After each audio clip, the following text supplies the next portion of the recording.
Busquets, and he finds the bottom corner and Barcelona lead. Merritt couldn't keep it out. He doesn't score many goals.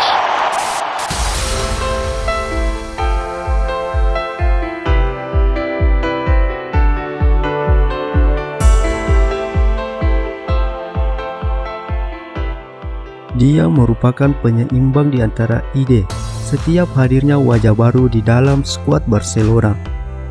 Dia adalah pemain yang tetap bermain dengan gaya Barcelona meskipun telah berganti pelatih. Dia merupakan pemain jebolan Akademi Barcelona yang selalu menjadi pemain inti. Dia bukanlah gelandang bertahan yang cuma sekedar bertahan, karena ia memiliki kepintaran menempatkan diri dalam posisi yang bisa menemukan ruang. Ia memiliki kecakapan teknis yang menunjang untuk mengalirkan bola antar lini ketika membantu kesebelasannya menyerang. Dia memiliki kemampuan dengan akurasi umpan yang tinggi. Dia adalah Sergio Busquets. Namun bagaimana perjalanan karir seorang Sergio Busquets, gelandang bertahan yang sangat diwaspadai ketika timnya menyerang meskipun tanpa bola.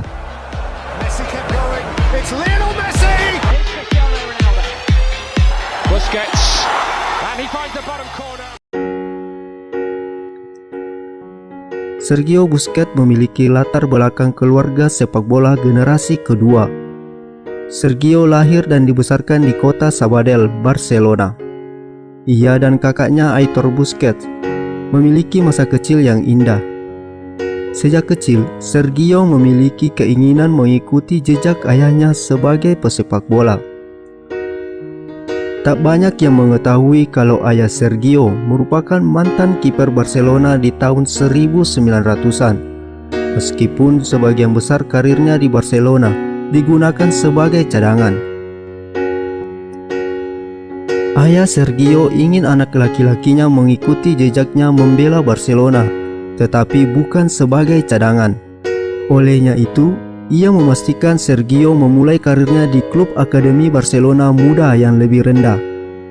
Ia melakukan semua itu agar Sergio mampu menghadapi persaingan dan bisa naik ke puncak. Sebenarnya Sergio memulai karir sepak bolanya sejak ia berusia 7 tahun di Akademi klub lokal Badia selama 1 tahun dan Barbera Andalusia selama 3 tahun. Namun karena ayahnya berselisih dengan Luis van Gaal yang menjadi pelatih Barcelona kala itu, Sergio dan keluarganya dengan terpaksa harus meninggalkan kota Barcelona dan menetap di kota Lleida. Sergio pun harus bermain untuk Akademi Lleida selama 3 tahun. Di kota ini, Sergio menjadi yang terbaik. Ia naik di atas semua tingkat pemuda dengan mudah. Bahkan Sergio menjadi pemain muda terbaik klub di kelompok usianya saat memimpin timnya memenangkan trofi utama. 3 tahun berada di tim Lleida, ayah Sergio memutuskan untuk pensiun di dunia sepak bola di tahun 2002. Sejak saat itu, Sergio mulai merasa tidak nyaman berada di klubnya. Ia merasa harus lebih berjuang lagi. Oleh karena itu, Sergio memutuskan untuk pindah ke tingkat pemuda yang lebih tinggi. Di tahun berikutnya, ia mendapat transfer ke Akademi Jabak Terasa selama 2 musim, sebelum akhirnya dibina oleh Akademi Sepak Bola Barcelona di tahun 2005. Kala itu Sergio masih berusia 17 tahun dan mulai bermain untuk tim usia 19A bersama Borjan Kriek, Giovanni dan Marc Rosas. Sergio menjadi salah satu pemain Akademi Barcelona yang paling penting sejak performanya terus meningkat di La Masia. Pep Guardiola yang menjadi manajer Barcelona B saat itu mempromosikan Sergio untuk masuk ke dalam skuadnya. Selama semusim bersama Barcelona B, Sergio telah bermain sebanyak 32 kali dengan torehan 1 gol. Penampilannya yang istimewa sangat disukai Pep Guardiola. Bahkan saat Pep Guardiola mendapat promosi menjadi manajer tim utama Barcelona, Pep sangat merekomendasikan Sergio agar ikut dipromosikan menjadi salah satu skuad utama Barcelona. Tepatnya pada tanggal 13 September 2008, saat Barcelona melawan Racing Santander. Disinilah Sergio Busquets memulai debutnya di La Liga. Ia bahkan bermain selama 90 menit penuh. Meskipun hasilnya Barcelona harus puas berbagi poin dengan Racing Santander.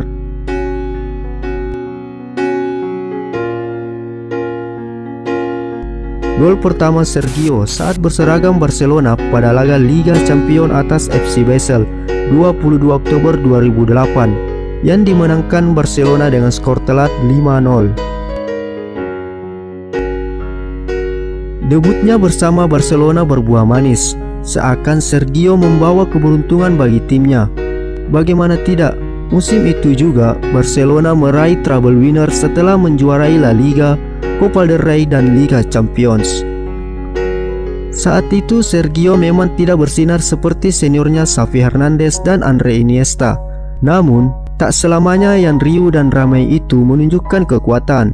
Yang sunyi dan senyap seperti Sergio juga bisa mematikan. Di pertandingan pertamanya bersama Barcelona, Sergio masih terlihat seperti bocah jangkung yang lebih mirip seorang atlet trek lari ketimbang pemain sepak bola. Namun Pep paham betul dengan gaya permainan Sergio. Menurutnya, Sergio merupakan sosok yang pas untuk menjadi jangkar lini tengah timnya.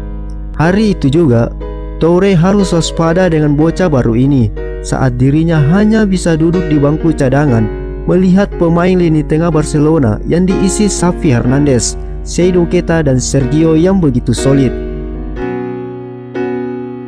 Salah satu legenda Barcelona, Johan Cruyff, cukup puas dengan performa El Barça musim itu. Legenda Barcelona ini memuji lini tengah Barcelona yang sangat piawai mengendalikan permainan. Secara posisi, dia tampak seperti seorang veteran dengan atau tanpa bola. Dengan bola, dia membuat apa yang sulit terlihat mudah. Dia melepas dengan 1 atau 2 sentuhan. Tanpa bola, dia memberi kita pelajaran. Berada di tempat yang tepat untuk mencegah dan berlari hanya untuk merebut bola. Seperti itulah sosok Sergio di mata Johan Cruyff. Saking pentingnya peran Sergio, Barcelona jarang memberikan waktu istirahat kepada Sergio selama bertahun-tahun bersama Lionel Messi. Ia adalah pemain yang selalu berhasil mempertahankan posisinya meski kursi kepelatihan terus berganti.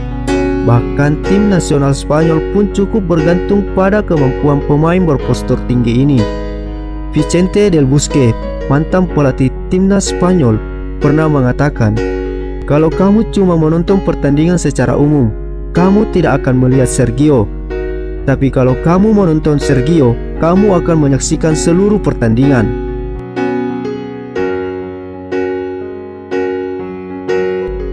18 tahun berseragam Barcelona, Sergio telah memainkan 718 pertandingan dan turut menyumbangkan 18 gol dan 40 assist di semua kompetisi. Gelandang yang pandai membaca permainan ini telah mengoleksi 31 trofi bersama Barcelona. Maka dari itu, Barcelona benar-benar kesulitan menemukan gelandang bertahan yang tepat untuk menjadi pelapis pemain kelahiran Sabadell tersebut. Sergio juga menjadi salah satu pemain Barcelona yang bermain di El Clasico paling banyak dengan 48 pertandingan yang 23 diantaranya berakhir dengan kemenangan. Ia juga telah mencatatkan 143 pertandingan untuk timnas Spanyol dan menjadikan ia pemain dengan penampilan terbanyak ketiga bersama Spanyol setelah Iker Casillas dan Sergio Ramos. Sergio bahkan turut membawa Spanyol meraih gelar Piala Dunia 2010 dan Piala Euro 2012. Sergio memutuskan pensiun dari timnas Spanyol pada usia 34 tahun. Piala Dunia 2022 merupakan ajang terakhir Sergio bersama La Fuenlabrada. Ia gagal membawa Spanyol melaju jauh usai disingkirkan Maroko melalui adu penalti.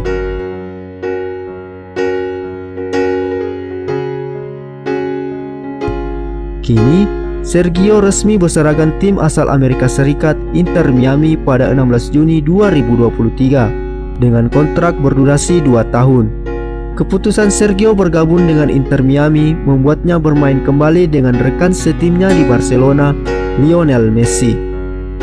Namun Messi bukanlah faktor utama yang membuat pria berusia 35 tahun ini memilih Inter Miami menjadi pelabuhan berikutnya, melainkan karena ia sudah tertarik dengan Inter Miami saat mengunjungi tim tersebut pada tur pramusim Barcelona di Amerika Serikat 2022 lalu. Kedatangan Sergio ke klub Amerika ini disambut baik oleh Presiden Inter Miami. Namun keputusannya meninggalkan Camp Nou membuat pelatih Xavi Hernandez berpikir keras untuk mengisi kekosongan yang ditinggalkan Sergio.